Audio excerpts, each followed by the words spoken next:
دینی شعور رکھنے والے ہوں تو ان کی ایک ذمہ داری بنتی ہے کہ وہ اپنے علاقے کے اندر اصلاح معاشرہ، قرآن کریم، عظمت صحابہ، عظمت قرآن کے عنوان پر مجالس قائم کریں۔ جہاں طرح اس پروگرام کو یہاں کے مقامی علماء کی محنتیں اور کاوشیں ہیں تو وہیں اس مسجد سے تعلق رکھنے والے جن افراد کی محنتیں اور کوششیں ہیں، جہاں انہوں نے پروگرام کو ایک احسن اور منظم طریقے سے قائم کرنے کی پوری کوششیں کی، اور یقیناً پروگرام قائم ہوا، لیکن اسی پروگرام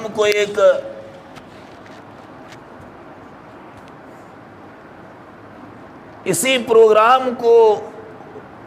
اور احسن اور مضبوط بنانے کے لیے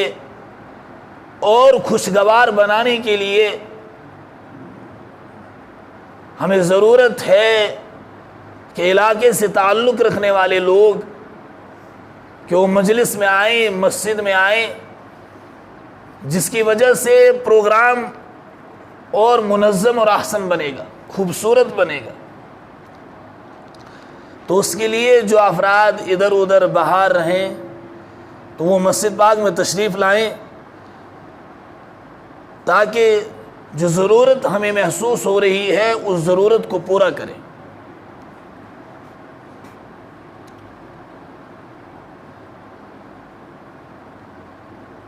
اللہ تبارک و تعالی نے قرآن کریم کو انسانوں کے لیے نظام زندگی اور نظام حیات بنایا، زندگی گزارنے کا سلیقہ اور ڈھنگ عطا کیا۔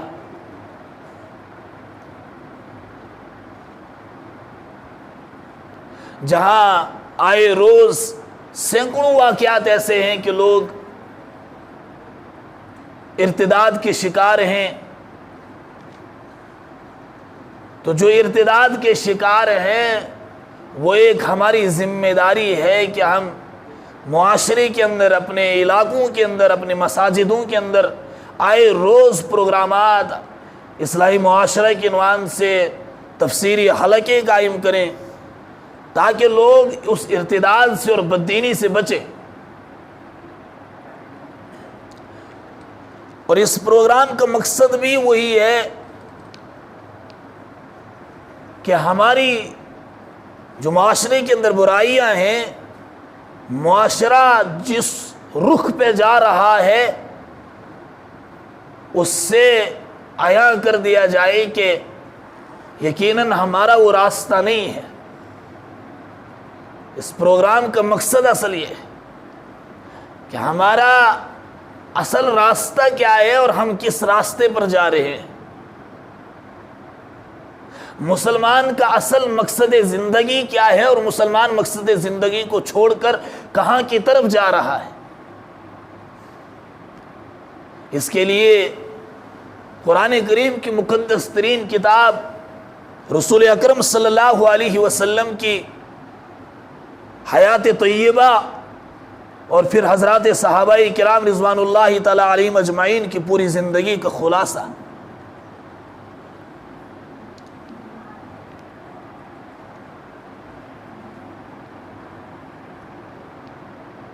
اس وقت ماحول ایسا کہ دین کی بات سننے کے لیے کوئی تیار نہیں ہے۔ اگر دوسری جگہوں پر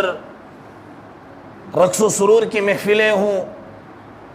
یا شادی بیاہ کی محفلیں ہوں یا اس کے علاوہ دنیاوی محفلیں ہوں جو کسی اور مقصد پر جن کا رخ ہو، تو ان محفلوں کے اندر مسلمانوں کے بچے بچیاں، ہم نے ایسے بھی علاقے دیکھے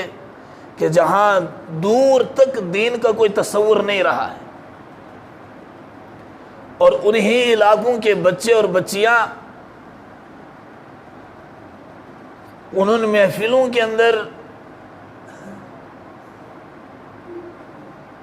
وہ تو نہیں جانتے، وہ بچے تو حقیقت میں نہیں جانتے کہ ہمارا اصل جانا کن محفلوں میں ضروری تھا، چونکہ دور تک ان کا قرآن سے تعلق نہیں اور دور تک رسول پاک صلی اللہ علیہ وسلم کی زندگی سے تعلق نہیں، اور اس تعلق کو بیدار کرنا تھا، یہ والدین کی ذمہ داری تھی اور علاقے کے معزز حضرات کی ذمہ داری تھی کہ وہ اپنے علاقے کے اندر، اپنے مساجدوں کے اندر ایک احسن اور منظم طریقے سے ایک کام کو اٹھاتے، کام کو چلائیں، تاکہ ہمارے جو نئی نسلیں ہیں یہ کفر سے، ارتداد سے بچے۔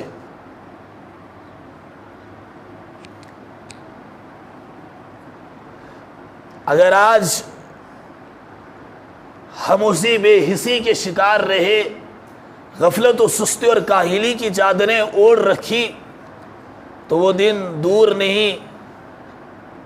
کہ جن اولادوں سے ہمیں امیدیں وابستہ تھی کہ ہمارے جانے کے بعد یا ہماری اولادیں ہماری اخیر عمروں میں ہمارے لیے ایک پرسان حال کی حیثیت ہوں، اور ہماری اولادیں اخیر عمر میں ہمارا سہارا بنیں گی، تو عزیزو وہ وقت دور نہیں کہ یہی اولادیں، سینکڑوں واقعات ایسے ہیں کہ فلانی جگہ اپنی اولاد نے ماں کو دھتکارا، فلانی بیٹی نے ماں کو دھتکارا، فلانے بچے نے اپنے ابو کو دھتکارا۔ یہ واقعات کیوں ہو رہے ہیں؟ اس وجہ سے کہ ہمارے بچے دین سے دور ہیں، ہمارے بچوں کو دور تک دین سے کوئی واسطہ نہیں رہا، کوئی تعلق نہیں رہا۔ جہاں والدین اپنی اولاد کے لیے کوشاں ہیں، اپنی اولاد کے لیے فکر مند ہے کہ ہماری اولاد آرام، آرائش، زیبائش، طرح طرح سے فکر گو ہے کہ ہماری اولاد کے لیے اچھا سے اچھا مکان ہو، گھر ہو، سب کچھ ایک بہترین ہو ہماری اولادوں کے لیے، لیکن وہ والدین وہاں اصل بات بھول جاتے ہیں کہ ہمارے جانے کے بعد ہماری مسجدوں کو آباد کرنے والی ہماری یہی اولادیں ہوں گی، ہمارے جانے کے بعد ہمارے دین کو باقی رکھنے والی یہی ہماری اولادیں ہوں گی۔ اگر آج ہم نے ان کی یہ فکر نہیں کی، صرف ہم نے فکر کی ان کے مکان کے اچھا ہونے کی، ان کے کھانے کی، ان کی دوسری ضروریات کی، اگر دین کی فکر نہیں کی تو وہ وقت دور نہیں، اللہ تبارک و تعالیٰ پھر دوسرے اعتبار سے مسلمانوں کو آزمائش کے اندر مبتلا کریں گے۔ وہ تاریخ گواہ ہے کہ وہ بغداد کا شہر جو مسلمانوں سے بھرا ہوا ہوتا تھا، جہاں مسلمان ہوتے تھے، لیکن سب کچھ تھا، سب کچھ اچھا تھا، وہ زمین جہاں سے اللہ کے ولی پیدا ہوئے تھے، لیکن جب اللہ کے دین کو چھوڑا، اللہ سے رشتہ منقطع ہوا، دور تک کوئی تعلق نہیں رہا، تو وہیں ایک شخص کھڑا ہوتا ہے، اعلان کرتا ہے کہ کل شام دوسرے دن تک اس شہر میں ایک بھی کوئی باقی نہیں رہنا چاہیے، سب کا قتل عام کرو۔ وہ شہر جو مسلمانوں کا مرکز ہوا کرتا تھا،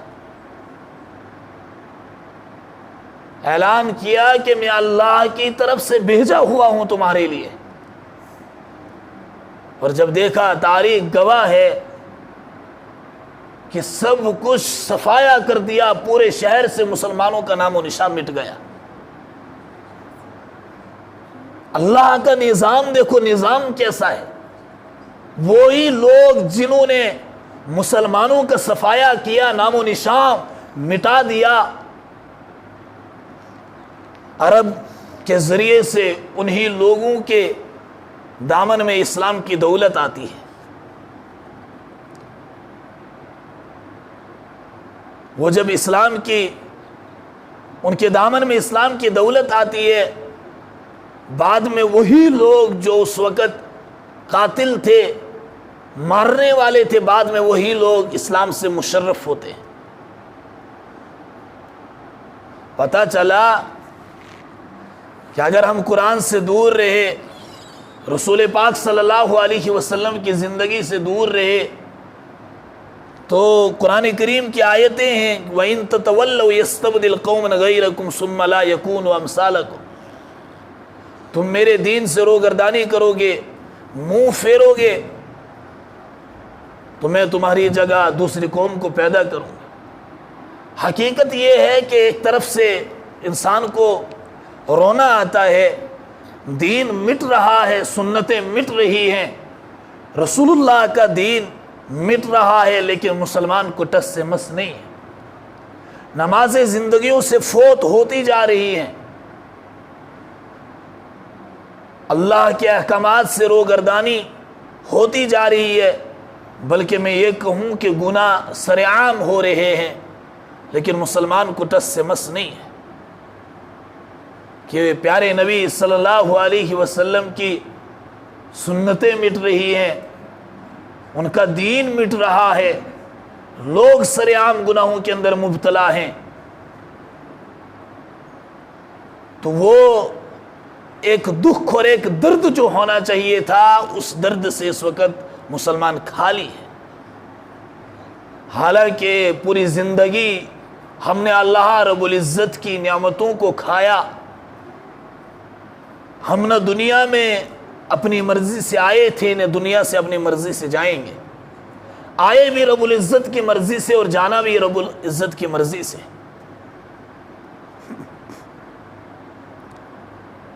تو پھر اللہ کی قدرت، اللہ کی نعمتیں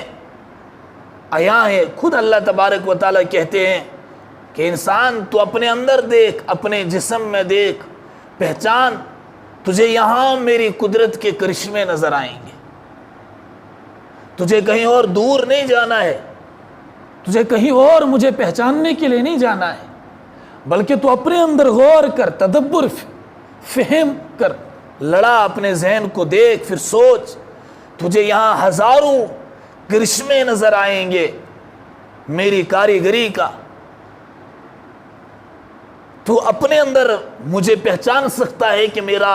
رب ہے، خالق ہے۔ جہاں اللہ رب العزت کی ہزاروں نعمتیں ہم کھا رہے ہیں، پی رہے ہیں، یہ اللہ کی نعمتیں،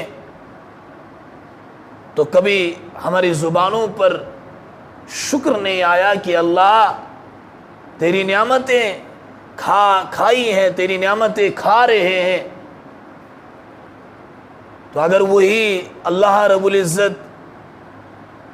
قیامت کے دن عدالت کے اندر کھڑا کر دیا جائے اور پھر پوچھا جائے کہ میرے بندے ہزاروں لاکھوں نعمتیں دی تھی اور لاکھوں نعمتوں کو کھا کر آیا، آج تو اس سے تیرے اصلی مقصد کے بارے میں پوچھا جائے، کیا ہم میں سے کوئی تیار ہے؟ یقیناً کوئی تیار نہیں۔ اللہ تبارک و تعالی نے فرمایا وَإِن تَعُدُّوا نِعْمَةَ اللَّهِ لَا تُحْصُوهَا، کہ میرے بندے تو میری نعمتوں کو گن نہیں سکتا، بے شمار نعمتیں عطا کی، اللہ نے زبان عطا کی، کبھی یہ سوال نہیں ہوا کہ بندے میں نے زبان عطا کی تھی، یہ نعمت تھی، یہ تجھے گویائی عطا کی تھی، یہ تجھے کھانے پینے کے لیے جب تو کھاتا تھا تو لذت حاصل ہوتی تھی، یہ نعمتیں تجھے عطا کی تھی، اتنی بڑی نعمت تھی، کیا کبھی تو میرے در پر آیا، کبھی تو نے ایک رات کو میرے لیے طے کیا کہ یہ رات آج میرے اللہ رب العزت کے لیے سجدے کی رات، یہ رات آج میرے رب نے مجھے زبان میں گویائی عطا کی، وہ مٹھاس عطا کیا، آج میں اسی زبان سے پوری رات اللہ رب العزت کے لیے اس رات کو وقف کرتا ہوں شکر کے اندر. تو اللہ تبارک و تعالیٰ کہتے تو گن نہیں سکتا. انسان تصور میں لا سکتا ہے زبان ایک نعمت میں نے گن لیا، لیکن نہیں، زبان گننے سے کام نہیں چلے گا. بلکہ بندہ یہ نہیں کہہ سکتا، ہم یہ نہیں کہہ سکتے کہ پوچھا جائے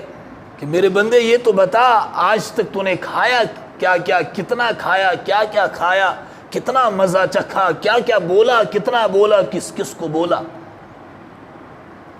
انسان شمار نہیں کر سکتا. وہ ہے کہ اللہ رب العزت کی بہت بڑی نعمت، کان عطا کیے، کان کو سننے کی استطاعت دی. انسان گن نہیں سکتا کہ کان عطا کیے تھے، میں نے تجھے سننے کی سماعت عطا کی تھی، تو یہ بتا سکتا ہے آج تک کس کس کو سنا، کیا کیا سنا، کس کس کو سنا. میں نے تجھے آنکھیں عطا کی تھی، ہم نہیں کہہ سکتے کہ کس کس کو دیکھا، کیا کیا دیکھا. گویا کہ یہ ایک مجموعہ ہے، اللہ رب العزت کی بے شمار نعمتیں ہیں، نعمتوں کے خزانے عطا کیے، کوئی فرق نہیں دیا، ایک احسن طریقے سے تجویز کیا اور مکمل ایک سانچے کے اندر ڈالا، ایک انسان کو ایک خوبصورت بنایا. تو گویا کہ کسی بندے کو اپنے رب سے کوئی شکایت نہیں ہے. تو وہی رب اگر ہم سے پوچھا جائے کہ میرے بندے بتا، یا میدان محشر ہو حضور اپنے امتیوں کو جام پلا رہے ہوں اور پھر یوں آب کوثر پلا رہے ہوں اور میں اور آپ وہاں ہوں، جبریل آ جائے اور کہہ دے کہ یا رسول اللہ یہ آپ کا وہ امتی ہے، آپ کا دین مٹ رہا تھا، سرعام سنتوں کا جنازہ ہو رہا تھا، سنتیں مٹ رہی تھی، آپ کے معاشرے کے اندر انفرادی زندگیوں میں، معاشرتی زندگیوں میں، خلوت میں، جلوت میں دین مٹ رہا تھا. یا رسول اللہ یہ وہ امتی ہے، قرآن سے لوگ کوسوں دور ہوتے جا رہے تھے، دین مٹ رہا تھا، کفر کی یہ لغاریں ہو رہی تھی، یہ وہ امتی ہے کہ اس وقت کے اندر اس کے سینے میں کوئی درد ذرہ برابر بھی نہیں ہوا تھا. یا رسول اللہ یہ وہ آپ کا امتی ہے. پھر حضور کہہ دے سحقن سحقن، اس کو میری نگاہوں سے دفع کر دو، یہاں سے چلا جائے. کیا وہ منظر کتنا عجیب منظر ہوگا. اس لیے اللہ تبارک و تعالی ہم سب کی حفاظت فرمائے. تو قرآن سے جڑنے کی ضرورت ہے اور رسول اکرم صلی اللہ علیہ وسلم کی مبارک زندگی سے جڑنے کی ضرورت ہے. میں نے اس سے پہلے کہا تھا کہ جہاں مسلمان دوسری چیزوں کے اندر، دوسرے لغویات ہوں، تفریحات کے اندر وقت کو صرف کرتے ہیں، وہاں دین کی بات سننے کے لیے کوئی تیار نہیں ہے. حالات ایسے ہیں، یعنی کہ کفر گھر کی چھتوں میں داخل ہے، رگ رگ کے اندر اس وقت تیزی سے کفر آ رہا ہے. اس لیے ضرورت ہے کہ ہم اپنے علاقوں کے اندر جو پروگرامات ہوں ان پروگرامات میں آئیں، ہماری اصلاح ہوگی، ہم قرآن اور احادیث کو سنیں گے تو یقیناً قلب کے اندر ایک فرحت اور سکون اور اطمینان حاصل ہوگا. تو اس لیے جو حضرات ابھی ادھر ادھر باہر ہیں، جہاں تک آواز جا رہی ہے، تو مسجد پاک کے اندر تشریف لائیں اور اپنے ایمان کو تازگی بخشیں. قرآن کریم مسلمانوں کے لیے ایک آئیڈیل ہے، ایک نمونہ ہے اور روئے زمین کی سب سے مقدس اور ترین کتاب اللہ کا کلام ہے، اور اللہ کے کلام کے اندر وہ تاثیر ہے چہ جائے کہ اس وقت وہ حاصل نہیں ہو رہی، حالانکہ رسول اکرم صلی اللہ علیہ وسلم کے زمانے میں مکی زندگی کا ابتدائی دور ہے، جہاں کفار مکہ لوگوں کو ان کی کوششیں ایک طرف ہو رہی ہیں کہ لوگ دین سے دور ہونے چاہیے، محمد صلی اللہ علیہ وسلم کی طرف نہیں جانے چاہیے۔ حضور علیہ السلام قرآن سنا رہے ہیں، آیتیں پڑھ رہے ہیں، لیکن قرآن کے اندر وہ کشش، وہ تاثیر اللہ رب العزت نے رکھی ہے کہ وہی لوگ رقص و سرور کی محفلیں کرتے تھے، رقص و سرور کی محفلیں گرمائی جاتی تھی ایک طرف، اور ایک طرف حضور علیہ السلام اپنی مقدس زبان سے قرآن کریم کی تلاوت کرتے۔ ان لوگوں کا مقصد یہ ہوتا کہ یہ محفلیں اور کنجریوں کو کھڑا کر دیا جاتا ناچنے کے لیے، تاکہ لوگ زیادہ تر لوگ یہاں کی طرف مائل ہوں تاکہ قرآن کریم کی طرف مائل نہ ہوں۔ لیکن قرآن کریم کا ایک زندہ جاوید معجزہ ہے کہ حضور علیہ السلام تلاوت کرتے، لوگ یک بیک ہو کر، لوگوں کے دلوں پر ایسا اثر پڑتا کہ لوگ یک بیک ہو کر قرآن کریم کی طرف مائل ہوتے تھے۔ قرآن کریم اپنے اندر ایک ان کو کھینچتا تھا اپنی طرف۔ یہ مشہور واقعہ ہے حضرت عمر کا کہ قرآن کریم کی آیتیں سنی، بےتاب ہو گئے، زندگی میں ایسی انگڑائی لی، تڑپ اٹھے کہ مجھے فوراً رسول اکرم صلی اللہ علیہ وسلم کی خدمت میں حاضر ہونا ہے۔ یہ قرآن کریم اپنے اندر ایک تاثیر اور کشش رکھتا ہے، لیکن وجہ یہ ہے کہ ہم قرآن کریم سے کوسوں دور ہیں۔ ہم قرآن کریم سے رشتہ جوڑیں، قرآن کریم کو پڑھیں۔ وہ لوگ وہ تھے کہ وہ قرآن کریم کے پڑھنے سے لذتیں حاصل کرتے تھے، اور اس وقت ہم ان لذتوں سے خالی ہیں۔ ہم اگر وقت بھی نکال لیتے قرآن کریم کو پڑھنے کے لیے تو وہ لذت حاصل نہیں ہوتی۔ وہ لذتیں حاصل کیوں نہیں ہو رہی ہے؟ وجہ یہ ہے کہ ہمارے دلوں کے اندر میل ہے، دنیا کی محبتیں ہیں،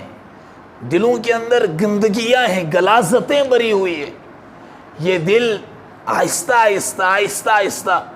جب پاک ہوگا تو وقت تو آئے گا کہ قرآن کریم جب پڑھیں گے ہماری زبانوں پر ہوگا تو اطمینان قلب حاصل ہوگا۔ قرآن کریم کو چھوڑنے کے لیے دل نہیں کرے گا۔ انسان خوب قرآن کریم کی تلاوتوں سے لذت حاصل کرے گا۔ یہ قرآن کریم وہ کتاب ہے۔ پھر کسی نے کہا کہ ماہ خورشید کے اسرار سمجھ لیتے ہم، ماہ خورشید کے اسرار سمجھ لیتے ہم، یہ بھی ممکن تھا ستاروں کا سفر کر لیتے ہم نے قرآن کے مفہوم کو نہ سمجھا، ورنہ بیک وقت کی منزلیں سر کر لیتے۔ یہ وجہ یہی ہے کہ قرآن کریم سے دور ہے۔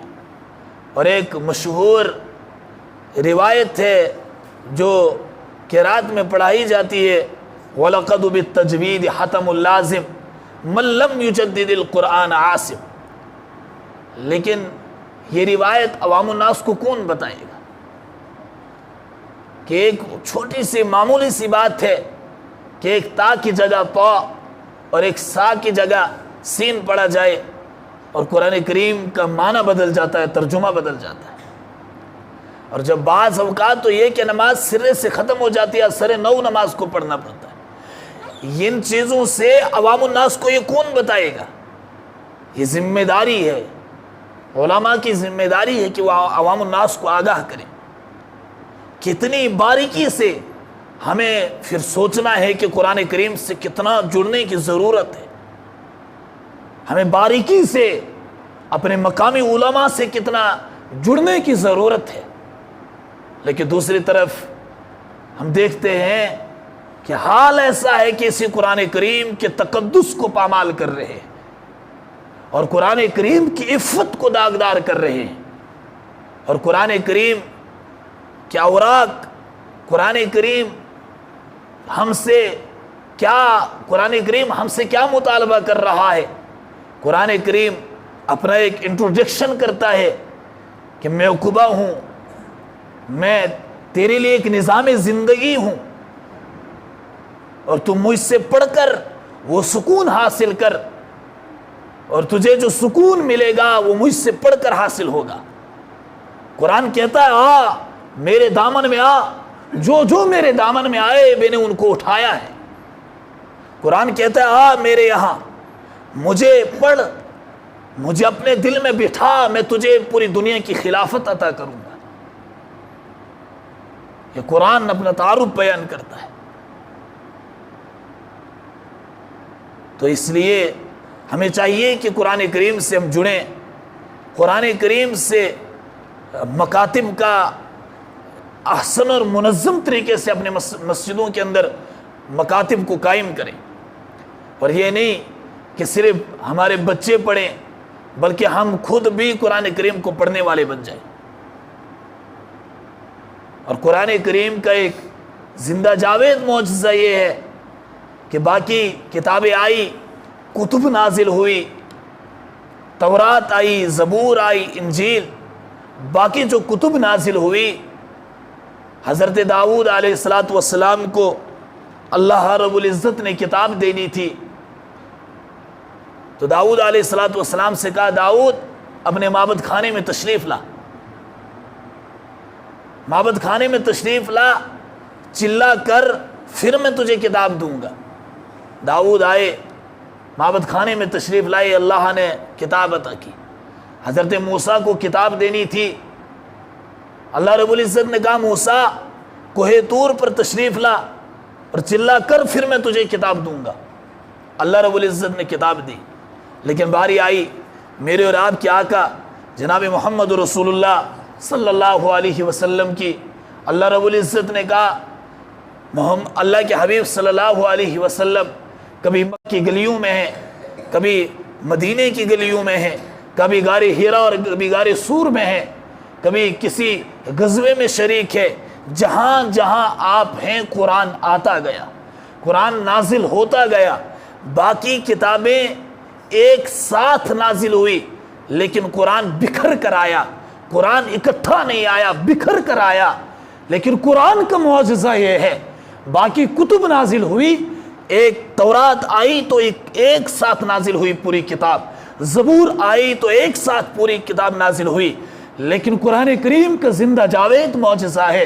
قرآن کریم آیا تو بکھر کر آیا، ایک ساتھ نہیں آیا۔ حضور کبھی کہیں ہے، قرآن آیا، حضور غار ہیرا میں ہیں، قرآن آیا، حضور غار سور میں ہیں، قرآن آیا، حضور غزوہ خیبر میں ہیں، قرآن اترا، حضور غزوہ احد میں ہیں، قرآن آیا، آپ مکہ کی گلیوں کی سیر کر رہے ہیں، قرآن آیا، آپ جہاں بھی ہیں قرآن آ رہا ہے، بکھر کر آیا،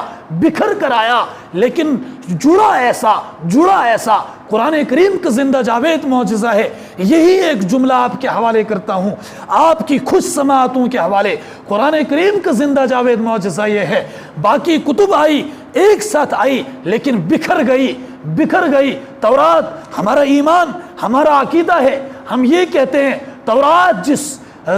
جب نازل ہوئی تھی، آج ہم یہ نہیں کہہ سکتے تورات میں رد و بدل ہوئی، زبور میں رد و بدل ہوئی، انجیل میں رد و بدل ہوئی۔ وہ اس آسمانی جو کتب تھی، اللہ تبارک و تعالیٰ کی جو عطا کردہ تھی، اس میں نہیں رہی بلکہ بدل گئی۔ قرآن کریم کا زندہ جاوید معجزہ، قرآن کریم بکھر کر آیا لیکن جڑا ایسا قیامت کی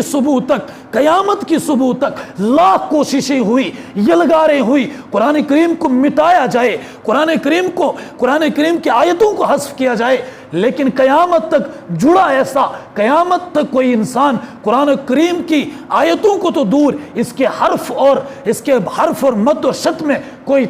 تبدیلی نہیں آ سکتی۔ یہ قرآن کریم کا ایک زندہ جاوید معجزہ ہے۔ اس کے علاوہ